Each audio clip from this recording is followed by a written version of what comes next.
फरहान उस शाम हल्की ठंडी हवा में धीरे धीरे सड़क किनारे चलता जा रहा था। उसके मन में कई तरह के ख्याल चल रहे थे। तभी उसकी नज़र फुटपाथ पर बैठी एक छोटी सी लड़की पर पड़ी, जिसकी उम्र लगभग 13-14 साल रही होगी। वह जमीन पर चुपचाप गजरे सजाकर बेच रही थी। फरहान उसके पास गया और बिना कुछ बोले थोड़ी दूरी पर बैठ गया। अचानक किसी अनजान व्यक्ति को अपने पास देखकर लड़की घबरा गई। उसने तुरंत अपना दुपट्टा सर पर ठीक किया और सावधानी से इधर उधर देखने लगी। फरहान ने नरमी से पूछा, तुम ये गजरे क्यों बेचती हो? लड़की ने उसकी तरफ देखा और धीरे से बोली, मजबूरी है। इन पैसों से ही हमारे घर का खाना बनता है। उसने बताया कि वह सरकारी स्कूल में पढ़ती है, लेकिन अब घर की जिम्मेदारियां भी उसी के कंधों पर हैं। उसके पिताजी पहले मजदूरी करते थे, मगर अब इस दुनिया में नहीं रहे। घर में माँ और 5 साल का छोटा भाई है और रिश्तेदार भी मदद नहीं करते। फरहान को उसकी बात सुनकर दुख हुआ। उसने मुस्कुराते हुए कहा, अगर मैं तुमसे रोज सारे गजरे खरीद लिया करूँ तो? लड़की की आंखों में चमक आ गई। उसने पूछा, सच? फरहान ने कहा कि हाँ, लेकिन एक शर्त है, तुम अपनी पढ़ाई पर पूरा ध्यान दोगी और मैं जितने पैसे दूं उतने बिना मना किए ले लोगी। लड़की ने धन्यवाद कहा और गजरे एक पॉलीथीन में डालकर उसे दे दिए। फरहान ने अपनी जेब से 500 के 5 नोट निकालकर उसे दिए। लड़की चौंक गई। उसने कहा कि इतने पैसे नहीं, ये बहुत ज्यादा हैं, और सिर्फ एक नोट लेकर बाकी वापस कर दिए। फरहान ने हल्की नाराजगी जताते हुए याद दिलाया कि उसने सारे पैसे लेने को कहा था। फिर उसने मुस्कुराकर 2 सुंदर गजरे निकाले और प्यार से उसके हाथों में पहना दिए। लड़की बस उसे देखती रह गई, क्योंकि इतनी छोटी उम्र में वह इस तरह की बातों की आदी नहीं थी। फरहान ने उसका नाम पूछा तो उसने धीमे से कहा, मेहरीन। फरहान ने कहा कि वह पैसे रख ले और घर चली जाए, लेकिन मेहरीन ने साफ मना कर दिया। उसने कहा कि मेरी माँ सिखाती है कि हमें सिर्फ अपनी मेहनत और ईमानदारी की कमाई लेनी चाहिए। हमें बस एक वक्त का खाना चाहिए, जरूरत से ज्यादा पैसों का क्या करेंगे? उसकी सादगी और सच्चाई सुनकर फरहान सोच में पड़ गया। उसने उसकी बात मान ली और कहा कि कल से वह रोज इसी समय आएगा और सारे गजरे खरीद लेगा। फिर वह वहां से चला गया।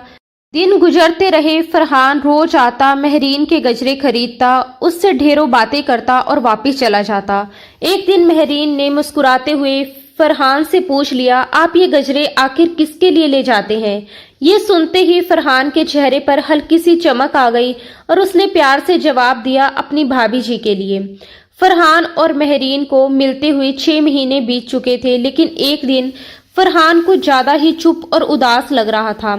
मेहरीन ने चिंता से पूछा, आज आप इतने परेशान क्यों हैं? फरहान ने गहरी सांस लेते हुए बताया कि उसके बड़े भाई और भाभी उसे आगे की पढ़ाई के लिए विदेश भेज रहे हैं। मेहरीन ने खुशी जताई, ये तो बहुत अच्छी खबर है, मगर फरहान का मन भारी था। उसने कहा कि वह अपने भैया और भाभी के बिना कुछ भी सोच नहीं सकता, लेकिन घर वाले चाहते हैं कि वह जाए, इसलिए उसे जाना ही पड़ेगा। थोड़ी देर खामोशी में बैठने के बाद वह वहां से चला गया और वह दिन आखिरी था जब मेहरीन ने उसे देखा। उसके बाद वह कभी लौटकर नहीं आया। मेहरीन रोज की तरह गजरे बेचती और घर लौट जाती, पर उसकी आंखें हर दिन उसी चेहरे को ढूंढती रहती।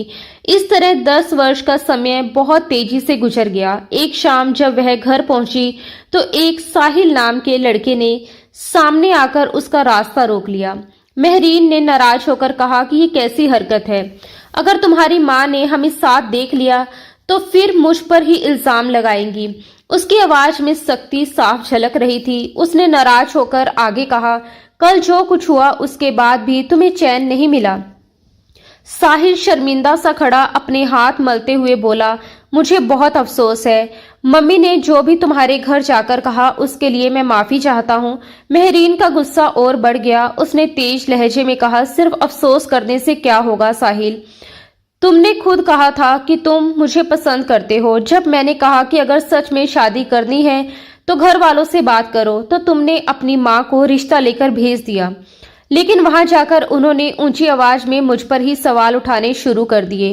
वह रुके बिना बोलती रही, मैंने कब कहा था कि मैं तुमसे शादी करना चाहती हूँ?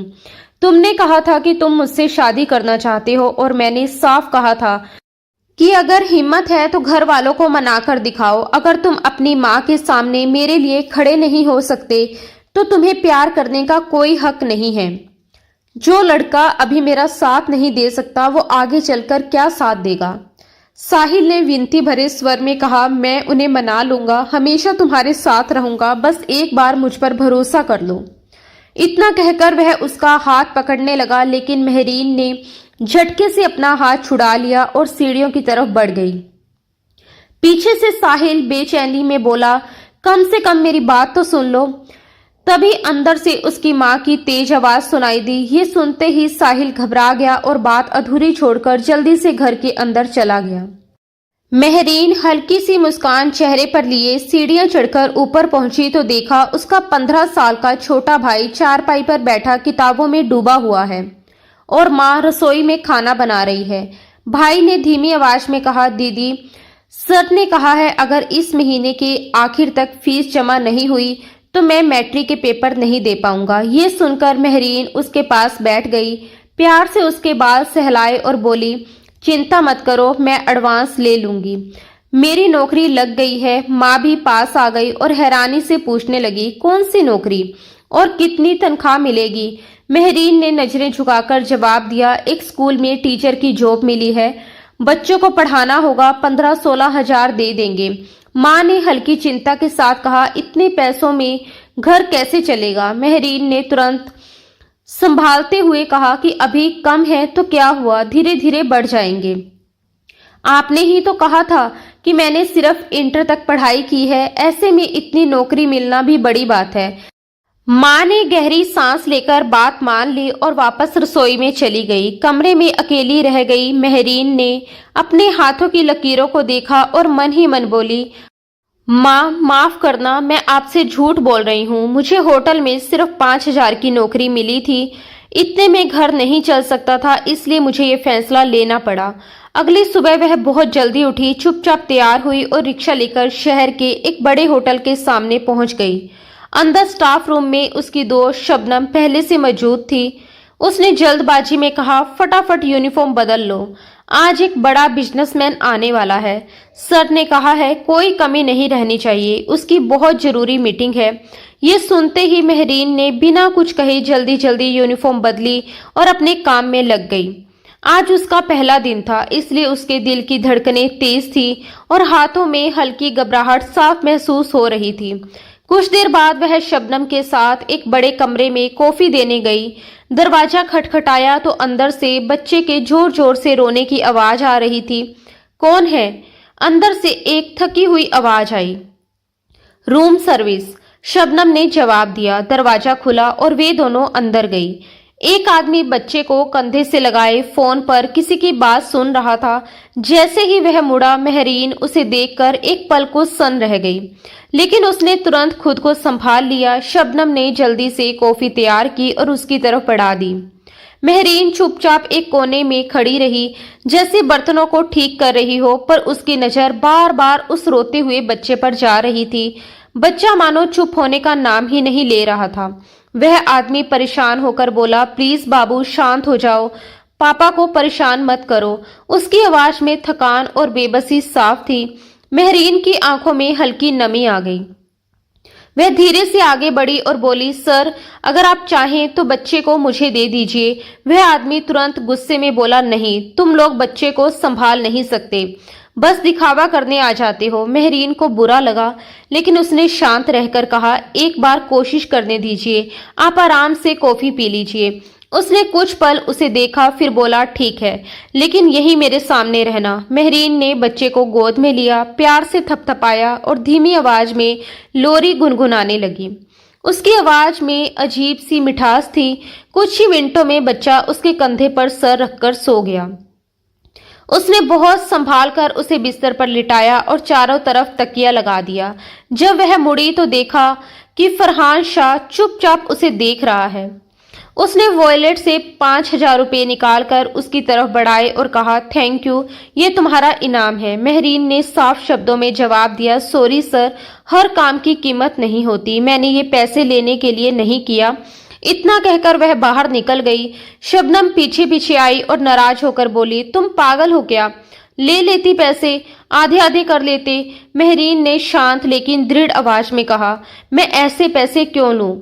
मेरी कोई डील नहीं थी। मैंने सिर्फ इंसानियत में मदद की है और इंसानियत की कोई कीमत नहीं होती। और ये खुद को समझते क्या हैं? हर चीज को पैसों में तोलते हैं। शबनम ने हैरानी से पूछा, हमेशा मतलब? क्या तुम इन्हें पहले से जानती हो? मेहरीन ने बिना कुछ कहे सिर हिला दिया और दोनों बाकी कमरों में काम करने चली गई। थोड़ी देर बाद जब मेहरीन स्टाफ रूम में बैठकर खाना खा रही थी, तभी मैनेजर घबराया हुआ उसके पास आया और बोला, जल्दी चलो, फरहान सर बहुत गुस्से में हैं। उन्हें तुम्हारा नाम भी नहीं पता था, इसलिए ढूंढ नहीं पा रहे थे। उनका बच्चा फिर से बहुत रो रहा है, प्लीज जल्दी चलो। मैनेजर की बात सुनते ही मेहरीन ने जल्दी से अपना टिफिन बैग में रखा, बैग कंधे पर डाला और उसके साथ तेजी से कमरे की तरफ चल दी। थोड़ी ही देर में वह फिर से फरहान शाह के कमरे में थी। अंदर वही हाल था। बच्चा लगातार रो रहा था और फरहान उसे चुप करवाने की कोशिश में पूरी तरह थक चुका था। मेहरीन ने जैसे ही बच्चे को अपनी गोद में लिया, वह कुछ ही पलों में शांत होकर उसे देखने लगा। फरहान झुंझलाते हुए बोला, क्या बात है बाबू? मैं इतनी देर से तुम्हें चुप करा रहा था और तुम मान ही नहीं रहे थे। वह ऐसे बोल रहा था जैसे छोटा सा बच्चा उसकी हर बात समझ रहा हो। मेहरीन हल्की मुस्कान के साथ बोली, सर, कभी कभी बच्चों को अलग टच सूट करता है, इसलिए वो किसी और की गोद में जल्दी शांत हो जाते हैं। फरहान ने परेशान होकर कहा, टच ठीक है, लेकिन इसे भूख लगी है। मैं दूध पिला रहा था, कम से कम वो तो पी लेता। मेहरीन ने हाथ बढ़ाकर कहा, दूध दीजिए, मैं कोशिश करती हूँ। फरहान ने बोतल उसके हाथ में दे दी। मेहरीन ने बोतल से थोड़ा दूध अपने हाथ के पिछले हिस्से पर डाला और घबराकर बोली, ये तो बहुत गर्म है। फरहान हैरानी से बोला, सच? मुझे तो नॉर्मल लगा। मेहरीन ने समझाते हुए कहा, दूध बोतल छूकर नहीं जांचते, हाथ के पीछे डालकर देखते हैं। अगर बहुत गर्म हो तो बच्चे के मुंह में छाले पड़ सकते हैं। वह हल्के गुस्से में थी, लेकिन उसकी आवाज में चिंता साफ थी। फरहान ने जल्दी से कहा, ठीक है ठीक है, मैंने पहले कभी बच्चा नहीं संभाला, ये मेरा पहला बच्चा है, धीरे धीरे सीख जाऊंगा। मेहरीन ने सिर हिलाया, दूध का तापमान सही किया और फिर आराम से बच्चे को दूध पिलाने लगी। कुछ देर बाद उसने उसे कंधे से लगाया, हल्के से थपथपाया, डकार दिलाई और फिर बेड पर सुला दिया। इस बार बच्चा रोने की जगह खिलखिलाने लगा। फरहान ने राहत की सांस ली और सीने पर हाथ रखकर बोला, thank you so much miss. इस बार उसके लहजे में गुस्सा नहीं बल्कि सच्ची कृतज्ञता थी और उसने पैसे देने की गलती भी नहीं दोहराई। मेहरीन बिना कुछ बोले कमरे से बाहर निकल गई। घर पहुंची तो उसकी माँ दरवाजे पर ही चिंतित खड़ी मिली। उन्होंने सख्त आवाज में पूछा, क्या अब रोज इतनी देर से आया करोगी?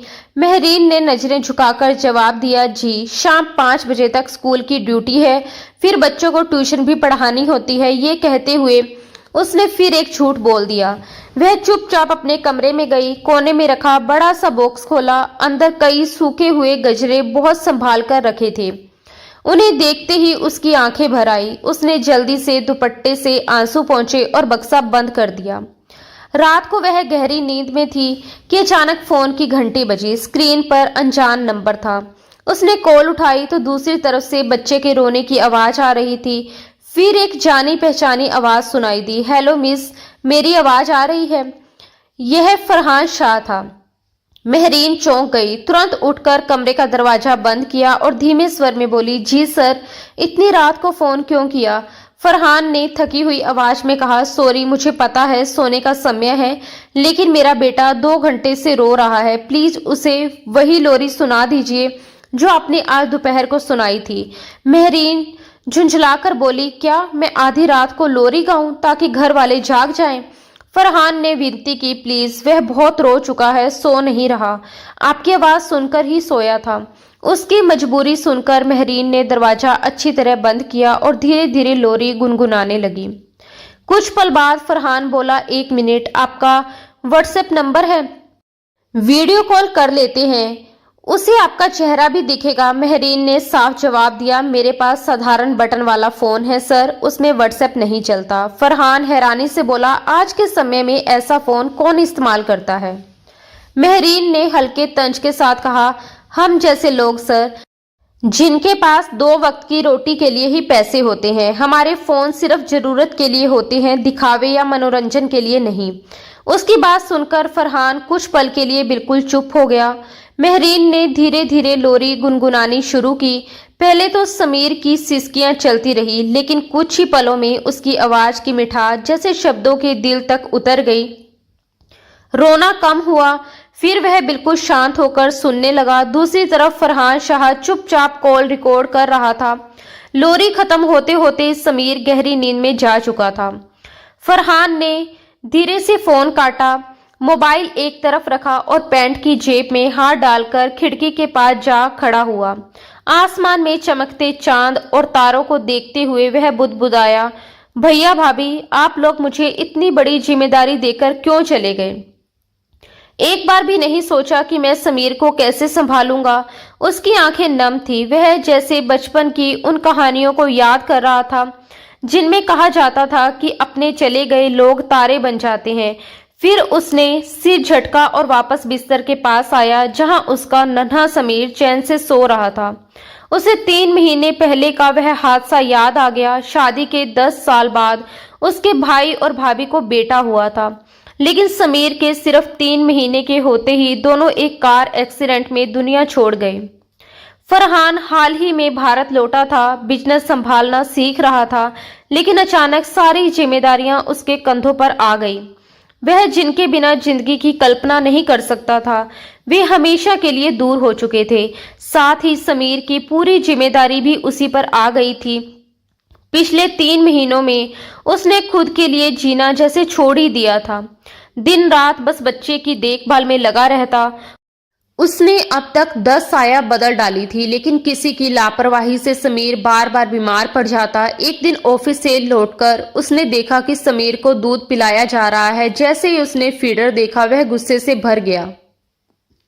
बोतल गंदी थी, दूध भी ठीक नहीं लग रहा था। वह जोर से चिल्लाया और उसी वक्त आया को निकाल दिया। उसके बाद उसने तय किया कि वह समीर को अपने साथ ही रखेगा। ऑफिस में बच्चे के रोने से स्टाफ परेशान होने लगा, इसलिए मजबूरी में उसने पास के एक होटल में कमरा ले लिया जहां वह मीटिंग्स भी कर सके और बच्चे को भी संभाल सके। उसी होटल में एक दिन मीटिंग के दौरान समीर लगातार रो रहा था और तभी महरीन अंदर आई थी और उसने पल भर में समीर को चुप करवा दिया था।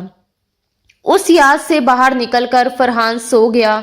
अगले दिन वह फिर समीर को लेकर उसी होटल रूम में आया।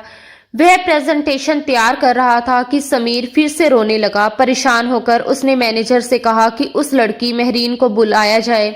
महरीन कमरे में आई तो फरहान ने सीधे कहा, मिस महरीन, प्लीज समीर को संभाल लीजिए। अगर आप इसके बदले पैसे लेना चाहें तो मुझे कोई दिक्कत नहीं, बल्कि मैं आपको एक ऑफर देता हूं।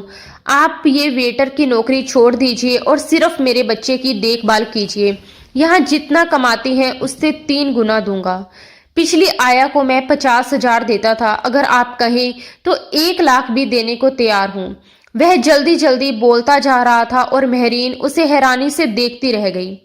एक बच्चे को संभालने के इतने पैसे? आप मजाक कर रहे हैं क्या सर? महरीन हैरानी और झुंझलाहट में बोली। फरहान ने तुरंत कहा कि नहीं, मैं बिल्कुल सच कह रहा हूं, मैं ऐसे मजाक नहीं करता। पिछली आया को मैं 50,000 देता था, मेरे पास उसका कॉन्ट्रैक्ट भी है, दिखा सकता हूं। इतना कहकर वह जल्दी जल्दी लैपटॉप खोलने लगा और सचमुच एक एग्रीमेंट उसके सामने कर दिया। महरीन ने शांत स्वर में कहा, दिखाने की जरूरत नहीं है, आपकी बात पर भरोसा है। मुझे तो पता ही नहीं था कि आया को इतने पैसे मिलते हैं। कुछ पल सोचने के बाद उसने हामी भर दी। वह जानती थी कि यह मौका उसके छोटे भाई के भविष्य को बदल सकता है। सच तो ये था कि उसका दिल पूरी तरह तैयार नहीं था, क्योंकि यह बच्चा फरहान शाह का था।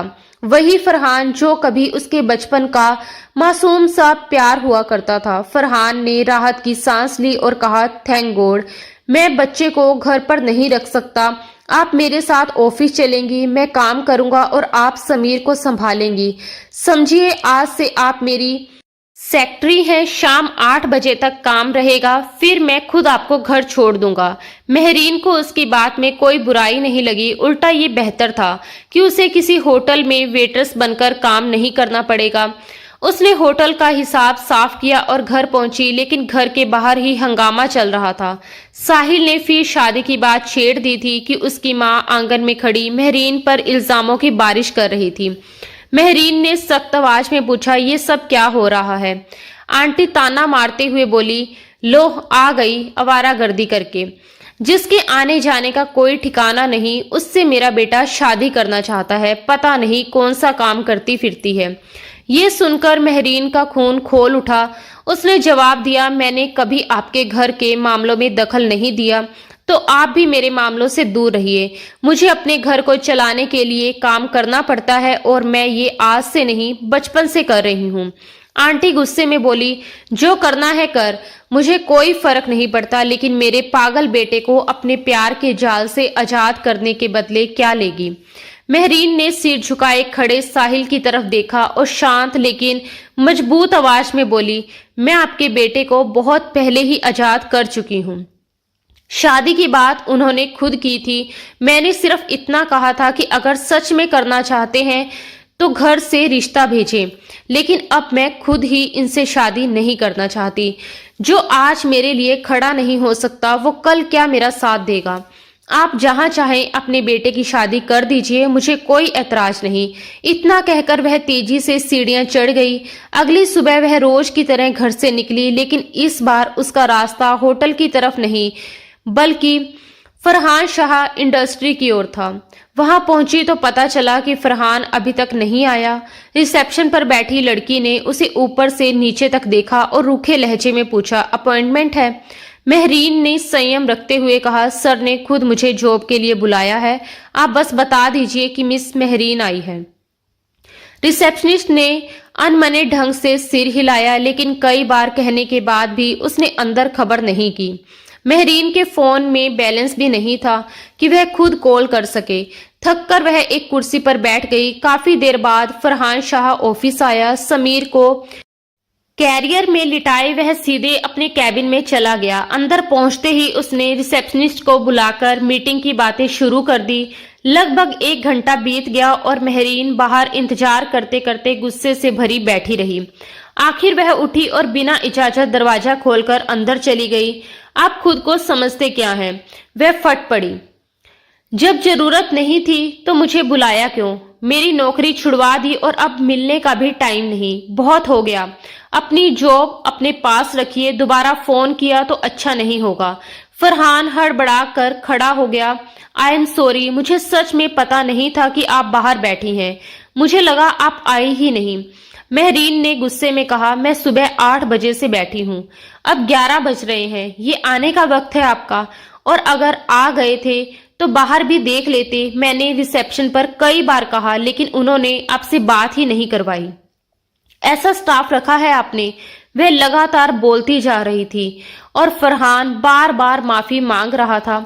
उसके लिए ये अजीब पल था। उसका सर कभी किसी के आगे नहीं झुका था, लेकिन आज वह एक लड़की से माफी मांग रहा था। प्लीज बैठिए, फरहान ने नरम आवाज में कहा।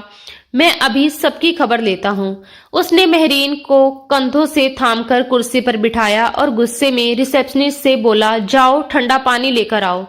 रिसेप्शनिस्ट घबराकर तुरंत बाहर चली गई। फरहान ने घबराकर कहा, मुझे सच में बहुत अफसोस है, मैं स्टाफ को तुम्हारे बारे में बताना भूल गया था। मुझे लगा था कि तुम थोड़ी देर में आओगी। फरहान ने हल्की चिंता के साथ पूछा, तुम मुझे छोड़कर तो नहीं जाओगी ना? वह कुछ बोले बिना सिर हिलाकर समीर के पास गई। उसे देखते ही समीर खिलखिलाकर हंसने लगा। वह प्यार से उसके छोटे छोटे हाथ पकड़कर उससे बातें करने लगी। ये देखकर फरहान शाह भी शांत होकर अपने काम में लग गया। अगले दिन भी वह हमेशा की तरह आई, लेकिन फरहान शाह किसी बिजनेस मीटिंग के लिए मीटिंग हॉल में चला गया था। करीब 2 घंटे के बाद उसने अपने बैग से टिफिन निकाला और उसमें से दलिया निकालकर बच्चे को खिलाने लगी। तभी पीछे से तेज आवाज आई, ये क्या कर रही हो? वह घबराकर पलटी। ओह, आपने तो डरा ही दिया, मैं दलिया खिला रही हूँ। फरहान शाह नाराज होकर बोला, तुम्हें समझ नहीं है, वो सिर्फ 7 महीने का है, मैं उसे सिर्फ सेरेलैक देता हूँ, वो भी एक बार, उसने शांति से जवाब दिया, सर 7 महीने के बच्चे को थोड़ा बहुत घर का हल्का खाना भी दिया जा सकता है, जैसे मैश किया हुआ फल या दलिया। ये सेहत के लिए अच्छा होता है। उसकी बातों से फरहान शाह और चिढ़ गया। उसने गुस्से में उसके हाथ से कटोरा छीना और कूड़ेदान में फेंक दिया।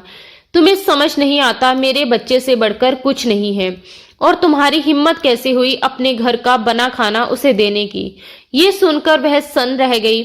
उसकी आंखों में चोट साफ दिख रही थी। वह बोली, आप कहना क्या चाहते हैं? क्या हम गंदे हैं? गरीब होने का मतलब ये नहीं कि हम सफाई नहीं रखते। मेरी माँ बिना नहाए कभी खाना नहीं बनाती और बिना हाथ धोए कुछ नहीं छूती। मैंने भी वही सीखा है। आप अमीर हैं तो इसका मतलब ये नहीं कि हमें नीची नजर से देखें। कल उसने सेरेलक ठीक से नहीं खाया था, इसलिए मैंने सोचा आज कुछ अलग ट्राई करूं।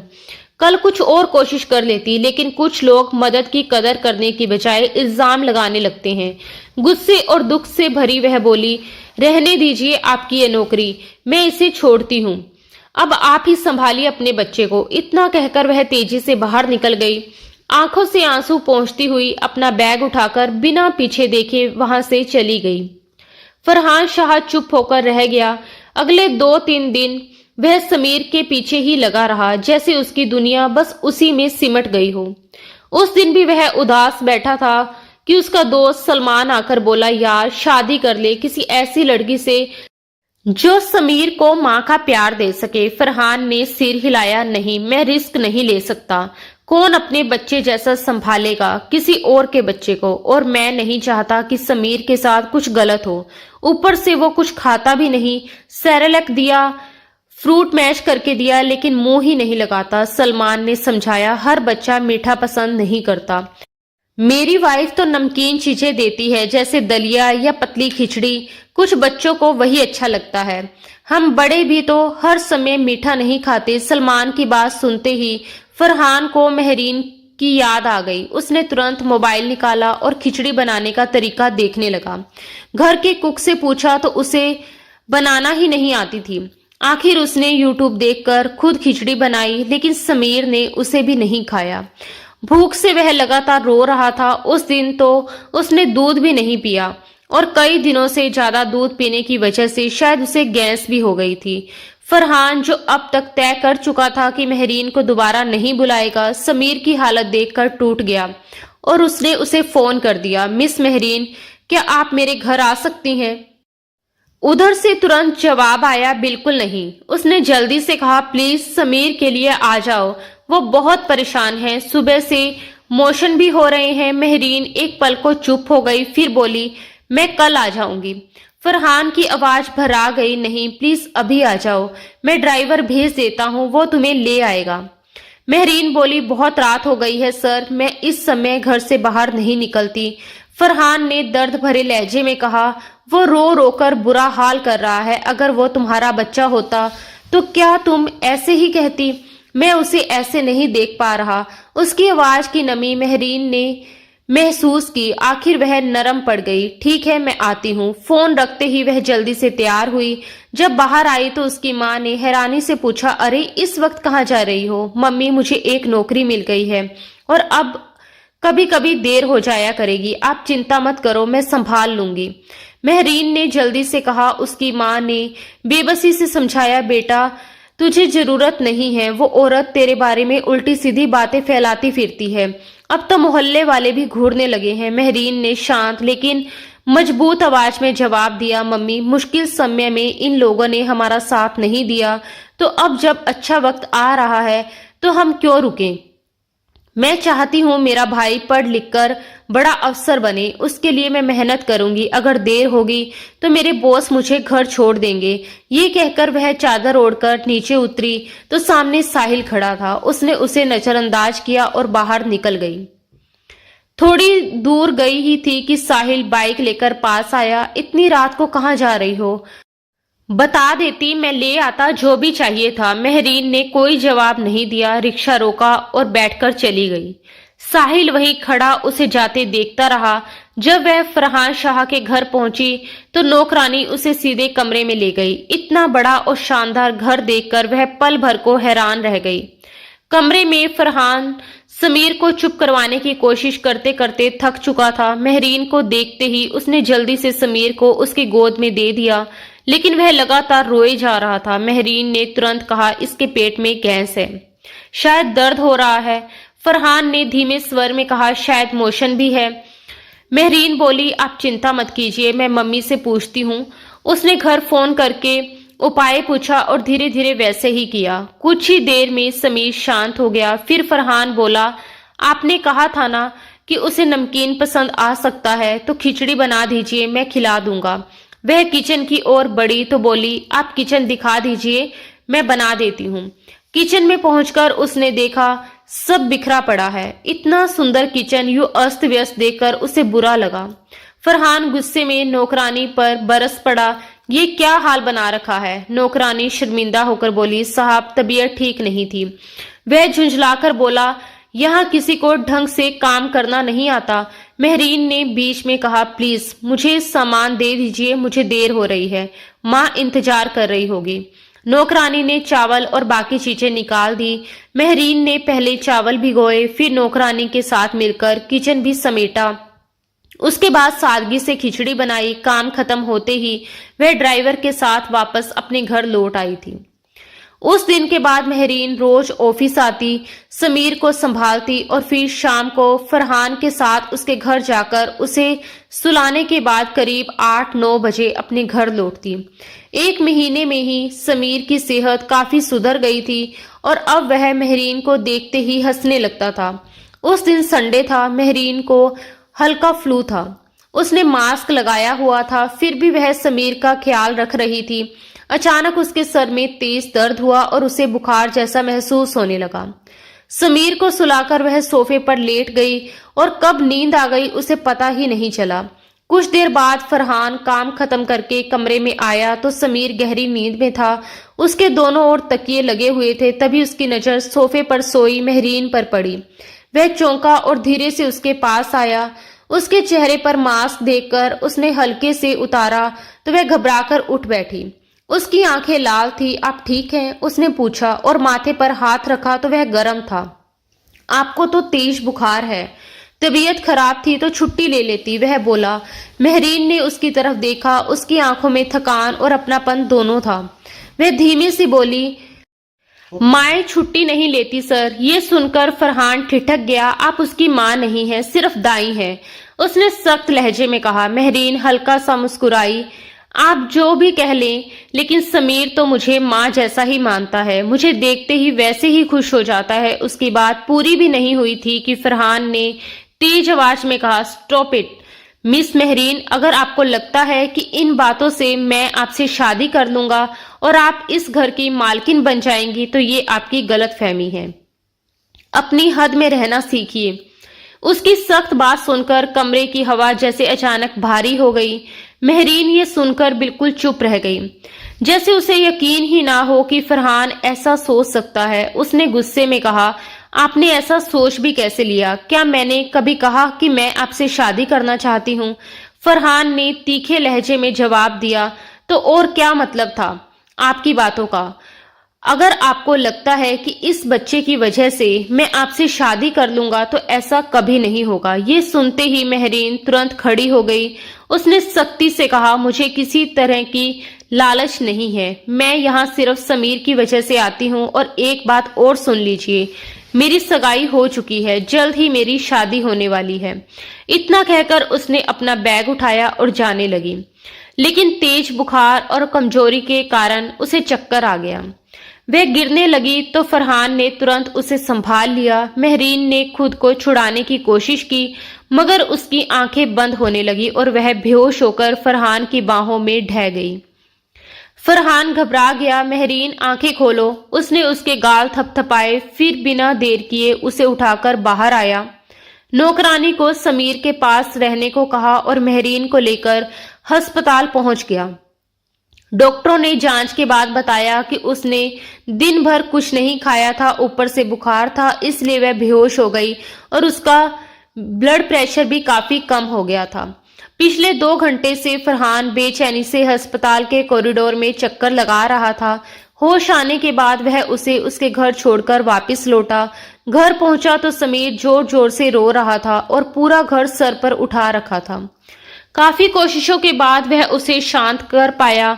उसकी रात किसी तरह मुश्किल से गुजरी। अगली सुबह फरहान ने समीर को नाश्ता कराया और ड्राइंग रूम में उसके साथ बैठा था कि तभी मेहरीन अंदर आई। उसने आज भी मास्क लगाया हुआ था। फरहान ने उसे देखते ही कहा, 1 मिनट रुकिए मिस मेहरीन, और समीर को नौकरानी के साथ ऊपर भेज दिया। फिर बोला, आपकी तबीयत ठीक नहीं थी, फिर आने की क्या जरूरत थी? आपको घर पर आराम करना चाहिए। मैं ड्राइवर से कह देता हूँ, वो आपको छोड़ देगा। मेहरीन ने सीधा जवाब दिया, साफ साफ कहिए कि आपको डर है मेरा जुकाम समीर को लग जाएगा। लेकिन मुझे भी समझ है, कल से मैंने उसे बिना मास्क छुआ तक नहीं और बार बार हाथ धो रही हूँ। अगर उसकी माँ को जुकाम होता तो क्या आप उन्हें भी घर से बाहर भेज देती? उसकी बात सुनकर फरहान झेंप गया। बोला, ऐसी बात नहीं है, मैं बस चाहता था कि आप आराम कर लें। मेहरीन की आंखों में चोट थी, पता नहीं क्यों मैं बार बार यहाँ आकर अपनी बेइज्जती करवा लेती हूँ। अब नहीं आऊंगी। जब आप मेरी बीमारी में समीर को संभाल सकते हैं तो आगे भी संभाल लीजिएगा। इतना कहकर वह मुड़ी और चली गई। उसके बाद फरहान ने कई बार फोन किया लेकिन वह नहीं लौटी। इधर फरहान दिन भर समीर को अकेले संभालते संभालते थक जाता। समीर भी जैसे जिद पर था, उसे एक पल की राहत नहीं देता। एक रात तो हाल और खराब हो गया। बहुत देर तक सुलाने की कोशिश के बाद भी जब वह नहीं चुप हुआ तो झुंझलाकर फरहान ने उसे थप्पड़ मार दिया। समीर और जोर जोर से रोने लगा और रोते रोते ही सो गया। मेहरीन अपने कमरे में बिल्कुल चुप और खोई हुई बैठी थी। उसकी आंखें दीवार पर टिकी थी लेकिन दिमाग में ढेर सारे ख्याल घूम रहे थे। दिल में अजीब सी बेचैनी थी। कभी उसे अपनी नौकरी का ख्याल आता, कभी समीर का मासूम चेहरा याद आता, तो कभी लोगों की बातें उसके कानों में गूंजने लगती। वह समझ नहीं पा रही थी कि जिंदगी उसे किस मोड़ पर ले आई है। एक तरफ जिम्मेदारियां थी, दूसरी तरफ लोगों की सोच। वह बस गहरी सांस लेकर खुद को संभालने की कोशिश कर रही थी। थोड़ी देर बाद सीढ़ियों से आवाज आई। दरवाजा खुला तो आंटी और साहिल मिठाई का डिब्बा हाथ में लिए अंदर आए। आंटी के चेहरे पर बनावटी मुस्कान थी। वह बड़े प्यार से बोली, मेरा साहिल तो मान ही नहीं रहा था। मैंने भी सोचा कि मुझे अपने बेटे की खुशी के बारे में सोचना चाहिए, इसलिए रिश्ता लेकर आ गई हूँ। उनकी आवाज में मिठास थी लेकिन मेहरीन को वह मिठास अजीब लग रही थी। कुछ दिन पहले तक वही आंटी मोहल्ले में उसके बारे में उल्टी सीधी बातें करती फिरती थी और आज अचानक इतना अपनापन। मेहरीन बस उन्हें देखती रह गई, कुछ समझ नहीं पा रही थी। थोड़ी देर सामान्य बातें करने के बाद आंटी ने उसे इशारे से एक कोने में बुलाया। वहां पहुंचकर उनका लहजा बदल गया।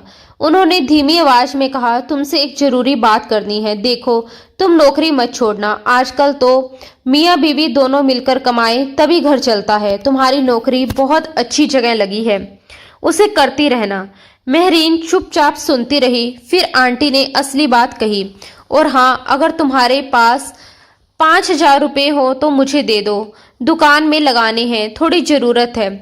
अब सब साफ हो चुका था। मेहरीन समझ गई कि अचानक आया ये अपनापन क्यों है। 2 दिन पहले ही फरहान ने अपने ड्राइवर के हाथ पैसे भेजे थे और आंटी ने अपनी आंखों से उसे पैसे लेते देखा था। तभी से उनका रवैया पूरी तरह बदल गया था। जहां पहले ताने थे वहां अब मिठास थी, जहां पहले बदनामी थी वहां अब रिश्ता था। मेहरीन के दिल में हल्की सी कसक उठी, लेकिन उसने कोई सवाल नहीं किया, कोई बहस नहीं की। वह चुपचाप उठी, अपने पर्स तक गई, उसे खोला और उसमें से 5,000 रुपए निकालकर आंटी के हाथ में रख दिए। उसके चेहरे पर ना खुशी थी ना गुस्सा, बस एक खामोश समझदारी थी। 2 दिन पहले ही फरहान ने अपने ड्राइवर के हाथों पैसे भेजे थे और आंटी ने आंखों के सामने उसे पैसे लेते देखा था, इसलिए उसका व्यवहार आज बदल चुका था। आंटी उसे ढेरों दुआएं देती हुई चली गई। जाते जाते उन्होंने शादी की बातें भी ऐसे की जैसे सब कुछ तय हो चुका हो, अब बस शहनाइयां बजनी बाकी हों। उनके चेहरे पर खुशी थी लेकिन वह खुशी मेहरीन के दिल तक नहीं पहुंच पा रही थी। दरवाजा बंद होते ही घर में अजीब सा सन्नाटा फैल गया। मेहरीन धीरे धीरे चलकर खिड़की के पास गई और आसमान की तरफ देखने लगी। उसके मन में उथल पुथल मची हुई थी। एक तरफ जिम्मेदारियां थी, दूसरी तरफ लोगों की बदलती सोच। उसे साफ समझ आ चुका था कि आंटी का बदला हुआ व्यवहार प्यार या अपनापन नहीं, बल्कि पैसों की चमक थी। तभी साहिल उसके पास आकर खड़ा हो गया। उसने नरमी दिखाते हुए कहा, मैंने बहुत मुश्किल से मम्मी को मनाया है, प्लीज तुम दोबारा नौकरी शुरू कर लो हमारे प्यार के खातिर। उसके शब्द सुनकर मेहरीन के मन में हलचल हुई। उसका दिल चाहता था कि वह साफ साफ कह दे कि आंटी को मनाने में प्यार नहीं, उन पैसों का हाथ था जो उन्होंने अपनी आंखों से उसके पास आते देखे थे। लेकिन उसने अपने शब्दों को निगल लिया। वह शांत रही, फिर साफ लहजे में बोली, अगर मुझे वहां से फोन आएगा तो मैं दोबारा नौकरी कर लूंगी, लेकिन मैं खुद जाकर अपनी इज्जत दांव पर नहीं लगा सकती। मेरा आत्मसम्मान मेरे लिए सबसे जरूरी है। इतना कहकर वह अपने कमरे में चली गई। वह बिस्तर पर लेट तो गई, मगर आंखों में नींद नहीं थी। छत को देखते देखते उसकी आंखें भर आई। समीर की याद उसे चैन नहीं लेने दे रही थी। उसकी खिलखिलाहट, उसकी मासूम उंगलियां, उसका मास्क पकड़कर खींचना, सब कुछ बार बार उसके सामने आ रहा था। उसने खुद से कहा कि वह सिर्फ नौकरी थी, उससे ज्यादा कुछ नहीं, लेकिन दिल मानने को तैयार नहीं था। वह तकिए में चेहरा छुपाकर रो पड़ी। उसी समय उसका मोबाइल बज उठा। स्क्रीन पर नाम चमका, फरहान शाह। उसका दिल एक पल को रुक सा गया। बिना देर किए उसने कॉल उठा लिया। उधर से घबराई हुई आवाज आई, हेलो मिस मेहरीन, प्लीज मुझे आपसे बहुत जरूरी बात करनी है। आप मेरी बात सुन रही हैं ना? अगर मेहरीन की टूटी हुई सांसों और सिसकियों की आवाज सुनकर फरहान घबरा गया। आप रो रही हैं मेहरीन? उसने बेचैनी से पूछा। मेहरीन ने जल्दी से खुद को संभाला, नहीं सर, आप जो कहना चाहते हैं जल्दी कहिए। उसने सामान्य बनने की कोशिश की, मगर उसकी आवाज में घुली हुई नमी फरहान से छिपी नहीं। फरहान की आवाज कांप रही थी। उसने जल्दी जल्दी कहा, समीर बहुत बीमार है, मैं उसे हॉस्पिटल लेकर आया हूँ। सुबह से उसे तेज बुखार था, लेकिन अब अचानक उल्टी और मोशन शुरू हो गए हैं। वो बिल्कुल भी होश में नहीं है। मैं समझ नहीं पा रहा कि क्या करूं। उसकी बात सुनते ही मेहरीन का दिल धड़क उठा, जैसे किसी ने उसके पैरों के नीचे से जमीन खींच ली हो। वह तुरंत बिस्तर से उठकर बैठ गई। आंखों में डर साफ झलक रहा था। उसने घबराकर कहा, मैं अभी आती हूँ, आप मुझे हॉस्पिटल का एड्रेस बता दीजिए। उधर से फरहान ने जल्दी जल्दी अस्पताल का पता बताया। कॉल कटते ही मेहरीन ने बिना एक पल गवाए दुपट्टा संभाला, जल्दी से नीचे उतरी और साहिल को साथ लेकर अस्पताल के लिए निकल पड़ी। रास्ते भर उसका दिल जोर जोर से धड़कता रहा। वह बार बार भगवान से दुआ कर रही थी कि बच्चा ठीक हो जाए। अस्पताल पहुंचते ही वह लगभग भागती हुई अंदर गई। कमरे का दरवाजा खुला तो सामने का दृश्य देखकर उसके कदम वहीं ठिठक गए। छोटे से बेड पर समीर लेटा था। उसके नन्हे हाथ पे ड्रिप लगी हुई थी, चेहरा उतरा हुआ था, आंखें बंद, और वह बेहद कमजोर लग रहा था। पास ही कुर्सी पर फरहान शाह बैठा था।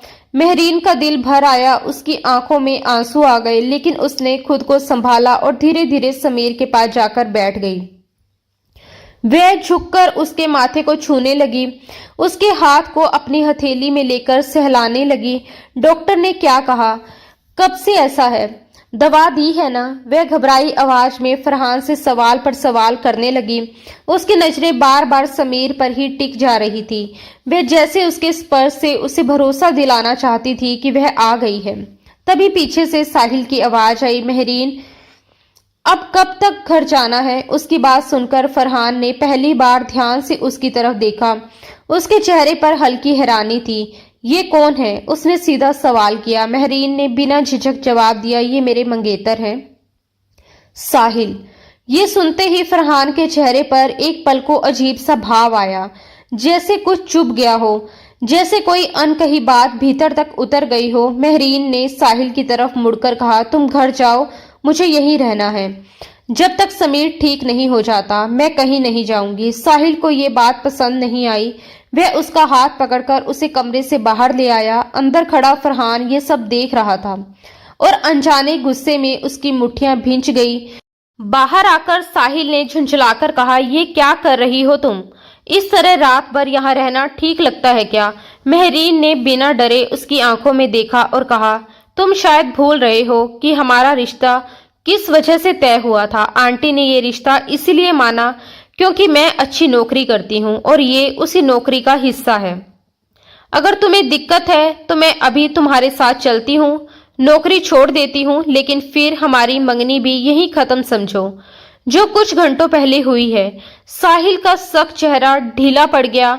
उसने गहरी सांस ली और कहा, ठीक है, तुम्हारी खातिर मैं कुछ भी कर सकता हूँ। वह हल्के से मुस्कुराया और उसके गाल को छूकर बोला, अपना ख्याल रखना। ये पूरा दृश्य कमरे के अंदर शीशे के पास बैठे फरहान ने देखा। उसके चेहरे पर नाखुशी साफ झलक रही थी। उसे यह सब बिल्कुल अच्छा नहीं लगा। साहिल वहां से चला गया। मेहरीन चुपचाप वापस कमरे में आई, स्टूल खींचकर समीर के पास बैठ गई। उसने फिर से उसका हाथ थाम लिया और बस उसे देखती रही, जैसे उसकी हर सांस गिन रही हो, जैसे उसकी मौजूदगी ही बच्चे के लिए दवा हो। कमरे में मशीनों की हल्की आवाज थी और उस सन्नाटे में मेहरीन की आंखों में सिर्फ समीर था। सोफे पर बैठा फरहान मोबाइल स्क्रीन पर नजरें टिकाए हुए था, लेकिन उसकी निगाहें बार बार अनायास ही उसकी ओर उठ जाती थी, जैसे वह हर पल उसकी मौजूदगी को महसूस करना चाहता हो। अगली शाम तक समीर की तबीयत में काफी सुधार हो चुका था। डॉक्टरों ने छुट्टी दे दी और वे उसे लेकर घर लौट आए। घर पहुंचते ही समीर जैसे पूरी तरह मेहरीन से लिपट गया। वह उसकी गोद से उतरने का नाम ही नहीं ले रहा था, जैसे उसकी बाहों में ही उसे सुकून, सुरक्षा और अपना संसार मिल गया हो। मेहरीन भी उसे सीने से लगाए धीमे धीमे उसके बालों में हाथ फेरती रही, मानो अपने अंदर की सारी बेचैनी उसी स्पर्श में छुपा देना चाहती हो। कुछ देर बाद फरहान उसके पास आकर बैठ गया। उसकी आवाज में झिझक भी थी और गंभीरता भी। कुछ पूछना था आपसे। पूछ सकता हूँ, मेहरीन ने शांत स्वर में कहा। आपको मुझसे इजाजत लेने की क्या जरूरत है, पूछिए। फरहान ने सीधे उसकी आंखों में देखते हुए सवाल किया, क्या आपकी शादी आपके मंगेतर से आपकी अपनी पसंद से हो रही है? मेहरीन ने तुरंत पलटकर पूछा, आपको इससे क्या लेना देना? फरहान ने धीमे स्वर में कहा, बस यूं ही, अक्सर मिडिल क्लास घरों में पसंद की शादी नहीं होती, इसलिए पूछ लिया। मेहरीन कुछ क्षण चुप रही, फिर बहुत धीमे मगर स्पष्ट शब्दों में बोली, मुझे खुद नहीं पता कि मैं उससे प्यार करती हूँ या नहीं, लेकिन वह मुझसे प्यार करता है और मैंने हमेशा यही सुना कि जो आपसे प्यार करता है उसका हाथ थाम लेने में देर नहीं करनी चाहिए, क्योंकि जो आपसे प्यार करता है वह आपके लिए कुछ भी कर सकता है और शायद यही औरत की सबसे बड़ी खुशी होती है। फरहान ने उसकी बात पूरी होने दी, फिर गंभीर लहजे में बोला, मगर मुझे तो ऐसा नहीं लगा कि वह आपसे सच में प्यार करता है। कल मैंने जो सुना, अगर आपका रिश्ता आपकी अच्छी सैलरी की वजह से तय हुआ है, तो जो इंसान आपको बिना शर्त अपनाने की हिम्मत नहीं रखता, वह प्यार कैसे कर सकता है? जो सच में मोहब्बत करते हैं वह दुनिया से लड़ जाते हैं, अपनी मोहब्बत को पाने के लिए हर हद पार कर जाते हैं। मेहरीन हल्का सा मुस्कुराई, मगर उस मुस्कान में कड़वाहट थी। ये सब फिल्मी बातें हैं, हकीकत इतनी आसान नहीं होती। मुझे नहीं लगता कि मेरी जिंदगी में कोई ऐसा आएगा जो बिना किसी स्वार्थ के मेरा हो। जो भी आता है बस कुछ वक्त के लिए दिल बहलाने के लिए आता है। उसकी आवाज भरा गई थी, लेकिन उसने खुद को संभाले रखा। फरहान ने बेहद संजीदगी से कहा, मेरा मशवरा मानिए, इस शादी के बारे में एक बार फिर सोच लीजिए। जो इंसान आपको बिना शर्त अपना नहीं सकता वह कभी आपके लिए खड़ा नहीं होगा। मेहरीन का स्वर इस बार तीखा हो गया। आपके मशवरे का शुक्रिया, मुझे अपना अच्छा बुरा अच्छे से पता है। फरहान ने हल्की नाराजगी और उलझन के साथ पूछा, तुम हमेशा इतना कड़वा क्यों बोलती हो, खासकर मेरे साथ? कभी कभी तो लगता है जैसे मैंने तुमसे कुछ छीन लिया हो। मेहरीन ने नजरें झुका ली। आपको मुझसे इतना फ्री होने की कोई जरूरत नहीं है और मैं अपनी खुशी या गम किसी के साथ शेयर नहीं करती। फरहान थोड़ा और करीब झुका। उसकी आवाज नरम थी, अगर ऐसा है तो मेरी आंखों में देखकर कहो। पता नहीं क्यों तुम्हारी आंखें हमेशा कुछ कहती सी लगती हैं। कोई शिकवा, कोई शिकायत अगर है तो बता दो। मेहरीन ने तुरंत नजरें फेर ली, जैसे उसकी आंखों का सामना करना उसके लिए सबसे मुश्किल काम हो। उसी वक्त फरहान के फोन की घंटी बजी। वह कॉल रिसीव करने के लिए बाहर चला गया।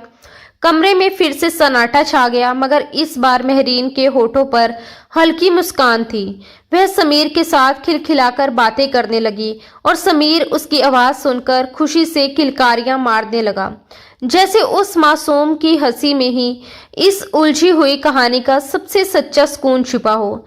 शाम को साहिल उसे लेने आया और दोनों चुपचाप घर लौट आए।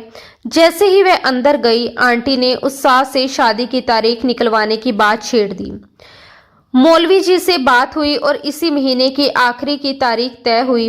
ये सुनते ही महरीन के भीतर जैसे कुछ ठहर गया। चेहरे पर हल्की मुस्कान थी, लेकिन दिल अजीब सी खामोशी में डूब गया। सब खुश थे, पर वह खुद अपने ही विचारों में खोती जा रही थी। अगली सुबह वह रोज की तरह शाह इंडस्ट्री पहुंची तो देखा कि फरहान समीर को गोद में लिए बैठा है। आप इसे खिला पिलाकर फ्रेश कर दीजिए, मैं तैयार होकर ऑफिस के लिए निकलूंगा। वह उठते ही बोला। महरीन ने तुरंत कहा, क्यों, आज मैं आपके साथ ऑफिस में नहीं रहूंगी। फरहान ठहर कर उसकी तरफ मुड़ा। नहीं, इसकी कोई जरूरत नहीं, मुझे यकीन है कि आप मुझसे बेहतर तरीके से समीर का ख्याल रख सकती हैं। इतना कहकर वह चला गया। नाश्ते के बाद वह ऑफिस तो पहुंच गया, लेकिन उसका ध्यान काम में बिल्कुल नहीं लग रहा था। बार बार मन घर की ओर भागता। उसे खुद समझ नहीं आ रहा था कि महरीन की मौजूदगी उसे इतनी अच्छी क्यों लगने लगी है। वह बस उसे देखता रहना चाहता था। सुबह से कई बार उसने महरीन को वीडियो कॉल किया, बहाना समीर को देखने का, लेकिन असल में उसकी नजर महरीन को ढूंढ रही होती थी। वह आमतौर पर दोपहर में घर नहीं आता था, मगर उस दिन अचानक लौट आया। लंच का समय था, घर में सन्नाटा पसरा था। नौकरानी टीवी देख रही थी। उसे देखते ही घबराकर खड़ी हो गई। साहब जी, आप इस वक्त? समीर को देखने आया हूँ, वो कहाँ है? अभी खाना खिलाकर महरीन उन्हें सुलाने कमरे में ले गई है, उसने जवाब दिया। फरहान बिना कुछ कहे सीधे कमरे की ओर बढ़ गया। अंदर हल्की रोशनी थी। वह धीरे धीरे कदम रखते हुए पास पहुंचा। बेड पर समीर सो रहा था और महरीन भी उसके पास झुकी सी बैठी थी। शायद थकान में आंख लग गई थी। उस मध्यम रोशनी में उसका चेहरा बेहद शांत लग रहा था। फरहान कुछ पल उसे देखता रहा, जाने किस खिंचाव में उसने हाथ बढ़ाकर उसके चेहरे पर आए बालों को हटाना चाहा। अचानक महरीन चौंक कर उठ बैठी। क्या कर रही हैं आप? वह घबराकर बोली और जल्दी से दुपट्टा संभाल लिया। फरहान जैसे अपने होश में नहीं था। वह एक कदम और बढ़ा। उसका हाथ उसके गाल तक पहुंचा ही था कि महरीन ने जोर से उसे धक्का दे दिया और खुद बेड से उतरकर दूर खड़ी हो गई। फरहान फिर भी उसकी ओर बढ़ा। महरीन पीछे हटती गई जब तक कि उसकी पीठ दीवार से नहीं लग गई। उसी क्षण कमरे की लाइट जल उठी। तेज रोशनी में दोनों आमने सामने खड़े थे। एक के चेहरे पर बेचैनी और अनियंत्रित भाव और दूसरे की आंखों में डर और अविश्वास साफ दिखाई दे रहा था। कमरे का सन्नाटा अब पहले से कई ज्यादा भारी हो चुका था। फरहान ने दोनों हाथ उसके दाएं बाएं दीवार पर टिकाए और गहरी नजरों से उसकी आंखों में देखने लगा। उन आंखों में साफ नमी तैर रही थी, जैसे बरसों से रोके हुए जज्बात किनारों तक आ पहुंचे हों। कुछ पल की खामोशी के बाद अचानक उसके होठों से निकल गया, विल यू मैरी मी? ये कहते ही जैसे वक्त ठहर गया। सबसे पहले खुद फरहान ही अपने शब्दों से चौंक उठा। उसे यकीन ही नहीं हुआ कि उसने ये क्या कह दिया। सामने खड़ी महरीन की आंखें भी हैरानी से फैल गई। ये आप क्या कह रहे हैं? पीछे हटिए, मुझे आपसे कोई बात नहीं करनी। वह घबराहट और गुस्से में उसके सीने पर हाथ रखकर उसे पीछे धकेलते हुए बोली। फरहान कुछ और कह पाता उससे पहले ही महरीन तेज कदमों से कमरे से बाहर निकल आई। ओ गॉड, ये मैंने क्या कर दिया? फरहान ने बालों में हाथ फंसाकर खुद से कहा। उसके चेहरे पर पछतावा और बेचैनी साफ झलक रही थी। वह तुरंत उसके पीछे गया और लॉन्च में आकर देखा महरीन नौकरानी सलमा के पास बैठी थी। सलमा, तुम जाओ यहाँ से, मुझे महरीन से बात करनी है। उसकी आवाज इस बार बेहद गंभीर थी। महरीन हैरानी से उसे देखने लगी। नौकरानी जल्दी से वहां से हट गई। फरहान उसके पास आकर बैठ गया। मैंने जो कहा वह मजाक नहीं था, प्लीज एक बार इस बारे में सोचो, उसने धीमे मगर ठोस लहजे में कहा। महरीन जैसे फट पड़ी। आप मर्द इतने बेवफा क्यों होते हैं? आपकी पहली बीवी को गए हुए कितना वक्त हुआ है और आप दूसरी शादी के बारे में सोचने लगे हैं। पहले आप अपने बेटे को लेकर किसी पर भरोसा नहीं करते थे और अब अचानक मुझ पर इतना यकीन। मुझे समझ नहीं आता आप लोगों के दिल इतनी जल्दी कैसे बदल जाते हैं। वह बिना रुके बोलती जा रही थी। उसके हर शब्द में दर्द, आक्रोश और गहरी चोट छुपी हुई थी। फरहान कई बार बोलने को हुआ, होठ खुले, पर महरीन की तेज रफ्तार बातों के बीच उसकी आवाज कहीं खो गई। महरीन प्लीज एक बार मेरी भी बात सुन लो। वह आखिरकार झुंझलाकर बोला, मुझे कुछ नहीं सुनना। महरीन ने काटते हुए कहा, आपको शादी करनी है तो किसी और से कर लीजिए, अपने बेटे के लिए माँ ले आइए, मगर मैं किसी ऐसे इंसान से शादी नहीं कर सकती जो पहले से शादीशुदा रहा हो। और आज से मेरा जॉब से इस्तीफा समझिए, गुड बाय। उसने सख्त तेवरों के साथ आखिरी शब्द कहे और तेज कदमों से वहां से निकल गई। अजीब लड़की है, फरहान ने हल्के से सिर झटकते हुए कहा। क्या क्या बोलकर चली गई और मुझे एक शब्द तक नहीं कहने दिया। लेकिन हैरानी की बात यह है कि उसे इतना गुस्सा क्यों आया। वह ठोडी पर हाथ रखे गहरी सोच में डूबा बड़बड़ा रहा था। तभी नौकरानी सलमा धीरे से उसके पास आई। साहब जी, अगर इजाजत हो तो मैं बताऊं। फरहान ने सावलिया नजरों से उसकी तरफ देखा। मुझे कहना तो नहीं चाहिए, मगर इस लड़की का दिल टूटा हुआ है, इसलिए ऐसी है। सलमा ने धीमे स्वर में कहना शुरू किया। किसी लड़के को चाहती थी बचपन से। उसने मुझसे बातों बातों में बताया था वह उसका पहला प्यार था। वह हर रोज गजरे लेने आता था अपनी भाभी के लिए, मगर जो गजरे खरीदता था ना, उनमें से 2 उसे पहना देता था। तब ये बस 12-13 साल की रही होगी। फरहान ध्यान से सुन रहा था। सलमा आगे बोली, फिर वह लड़का पढ़ाई के लिए दूसरे शहर चला गया। सालों बाद जब मिला तो उसने महरीन को पहचाना तक नहीं। अपनी शादी कर ली, घर गृहस्थी बसा ली। तब से वह कहती है कच्ची उम्र की मोहब्बत बहुत खतरनाक होती है और कभी किसी से दिल नहीं लगाना चाहिए। फरहान कुछ पल तक उसे देखता रहा, फिर अचानक उसके होठों पर एक शरारती सी मुस्कान उभरी। ओह, तो इसलिए नाराज है हमारी गुड़िया। उसने आधी हंसी दबाते हुए कहा, तुम्हें पता है सलमा वह लड़का कौन था? नहीं साहब जी, ये तो नहीं बताया उसने। सलमा ने मासूमियत से जवाब दिया। फरहान की आंखों में हल्की चमक आ गई। वह मैं था सलमा, मैं ही अपनी भाभी के लिए गजरे लेने जाता था और उन्हीं में से 2 उसे पहनाकर आता था। सलमा की आंखें हैरानी से फैल गई। साहब जी, मतलब वह आपके बारे में बात कर रही थी? उसने तो ना जाने आपको क्या क्या समझ लिया है। वह तो आपको शादीशुदा मानती है। फरहान मुस्कुरा उठा। फिक्र मत करो, जल्द ही उसकी ये गलतफहमी दूर कर दूंगा। इतना कहकर वह उठ खड़ा हुआ और सुकून भरे कदमों से अपने कमरे की ओर बढ़ गया, जैसे अब उसके मन की सारी उलझनें सुलझ गई हों। अगले 2-3 दिन उसने पूरा ध्यान ऑफिस के काम में लगाया, लेकिन भीतर ही भीतर वह एक फैसला कर चुका था। तीसरे दिन सुबह उसने सलमा को साथ चलने को कहा। उसने तय कर लिया था कि अब और देर नहीं, वह खुद महरीन के घर जाकर उसका हाथ मांगेगा, ताकि हर गलतफहमी हमेशा के लिए खत्म हो जाए। इन 3 दिनों में महरीन ने जितना खुद को मजबूत दिखाने की कोशिश की थी, उतना ही अंदर से वह टूट रही थी।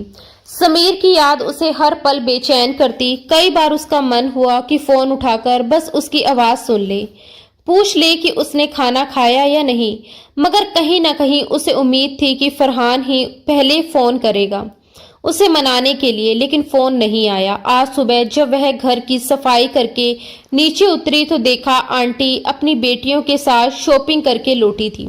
हाथों में बड़े बड़े बैग थे और चेहरे पर बनावटी रोब। अरे तुम आज भी जॉब पर नहीं गई? आंटी ने तीखे स्वर में पूछा। मैंने जॉब छोड़ दी, महरीन ने सहजता से कहा और बेंच पर बैठ गई। सोचा अब शादी होने वाली है तो जरूरत ही क्या है, बस इतना सुनना था कि जैसे तूफान आ गया। क्या मतलब जॉब छोड़ दी? आंटी का स्वर ऊंचा हो गया। मैंने तो ये रिश्ता इसीलिए तय किया था कि लड़की अच्छी कमाई करती है, दहेज ना सही, कम से कम कमाई तो होगी जिससे मेरा घर ठीक से चल सके। और ये तो नौकरी छोड़कर बैठ गई। मेरी तरफ से तो अब साफ इनकार है। महरीन की मां घबराकर नीचे आई। क्या हुआ?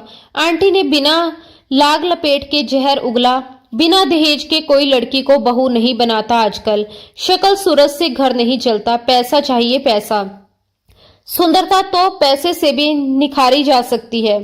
मम्मा, ये क्या कह रही हो? साहिल हड़बड़ाकर बोला। मैंने कह दिया तो कह दिया, शादी तभी होगी जब ये नौकरी करेगी, वरना मेरी तरफ से ना समझो। आंटी ने अंतिम फैसला सुना दिया। साहिल महरीन के पास आया। महरीन, प्लीज बोलो ना कि तुम नौकरी करोगी। मैं गारंटी देता हूँ मम्मा, ये जॉब करेगी। करोगी ना? महरीन ने शांत लेकिन बेहद ठंडे स्वर में कहा, नहीं करूंगी। और सच कहूं तो मैं खुद भी यही चाहती हूं कि ये रिश्ता यहीं खत्म हो जाए। साहिल स्तंभ रह गया। तुम हर वक्त अपनी नकली मोहब्बत का ढोल पीटते रहते हो। महरीन आगे बोली, अगर सच में प्यार करते तो अपनी माँ के सामने एक बार मेरे लिए खड़े होते। जब अपनी माँ से नहीं लड़ सकते तो मेरे लिए दुनिया से क्या लड़ पाओगे? उसके शब्द शांत थे, लेकिन उनमें ऐसी सच्चाई थी जिसने साहिल को चुप करवा दिया। आंटी तिलमिला उठी।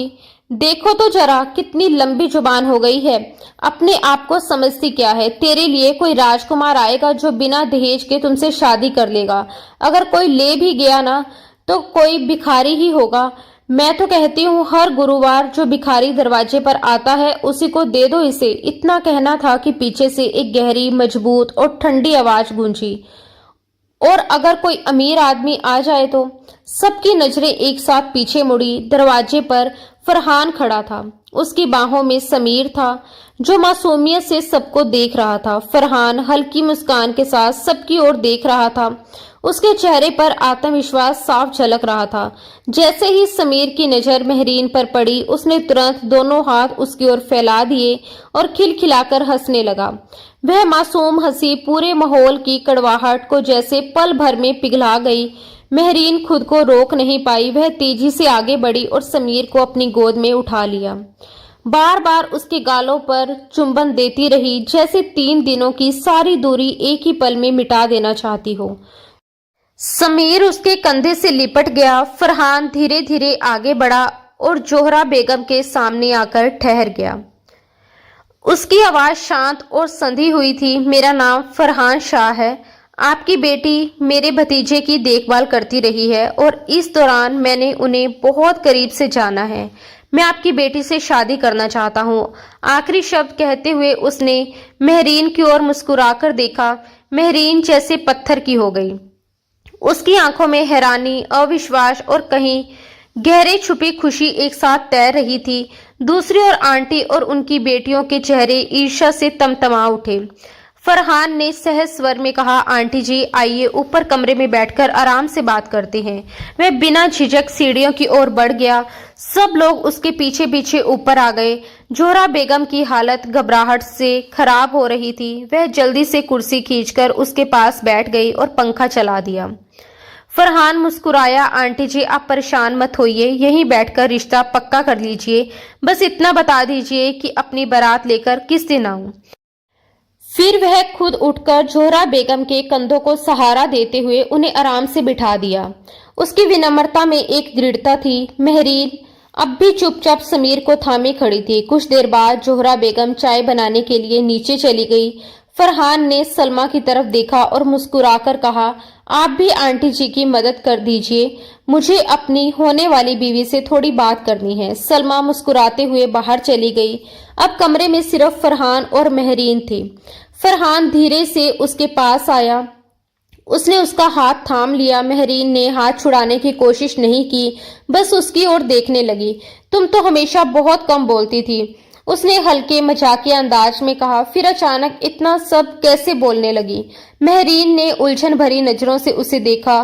फरहान मुस्कुराया, यही सोच रही हो ना कि मुझे कैसे पता चला? तुम्हारे बिना बताए तो कभी नहीं पता चलता, लेकिन जिससे तुमने अपनी बात शेयर की थी उसी ने सब बता दिया। महरीन की पलकों पर नमी उतर आई। फरहान थोड़ा और करीब आया। आवाज में कोमलता थी।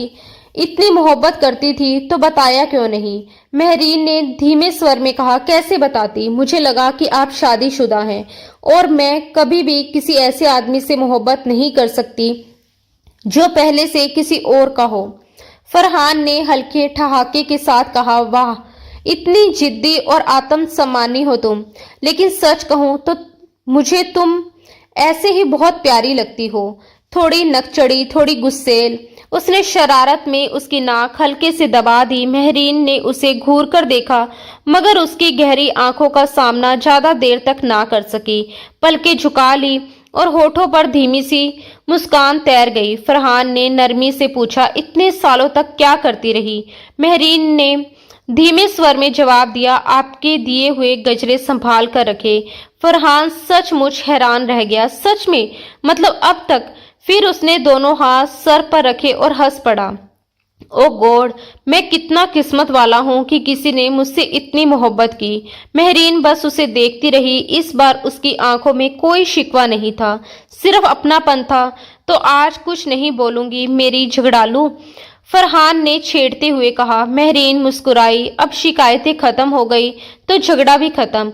कुछ ही दिनों बाद फरहान की बहन लंदन से लौटी। उसी की मौजूदगी में पूरे धूमधाम से बारात आई।